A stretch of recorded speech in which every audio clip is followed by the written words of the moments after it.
Ervin Saliani ka sfiduar Sali Berishën sa i takon garës për kreun e PD-s. Një ditë më parë doli udhëzimi për zgjedhjet për kryetarin, ku kishte disa elementë të dyshim. Së pari afati për kandidatët është lënë 24 orë, ndërkohë që Berisha dhe të vetët kanë përcaktuar se ndalohen të kandidojnë personat që janë dënuar me vendim të formës së prerë. Pra me pak fjalë një përcaktim për të ndaluar kandidimin e Salianit. Ky i fundit ka reaguar duke njoftuar se do të dorëzoj sot dokumentet pavarësisht manovrave për ta lënë jashtë. Dielli lind ande nga Perëndona, mëson ai Frashëri. Drita për parimi, qytetërimi dhe demokracia vijnë nga perëndimi. Prandaj shqiptarët e kanë vendosur që dijen dhe kulturën e marrin nga bota e përparuar. Modeli i demokracisë perëndimore më frymëzon dhe nuk do të ndalem në luftën për të lënë pas të shkuarën e për ta demokratizuar Partinë Demokratike.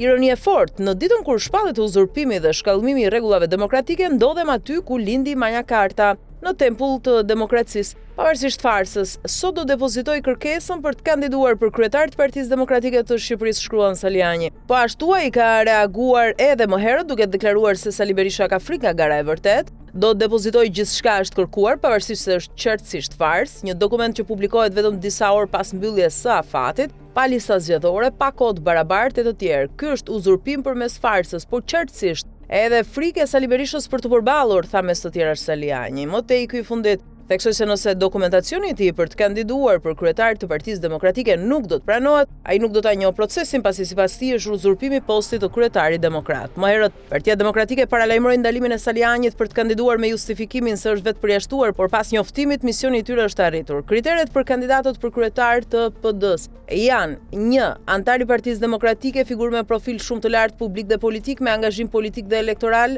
të paktën një 10 vjeçar në Partinë Demokratike. 2. Të ketë eksperiencë drejtuese në nivel kombëtar rajonal në betejat politike të Partisë Demokratike për kauza qytetare dhe politike. 3. Të plotësoj kriteret e zgjedhshmërisë sipas ligjit nr. 138/2015 për garantimin e integritetit të personave që zgjidhen, emërohen ose ushtrojnë funksione publike, thuhet në njoftimin e PD-s.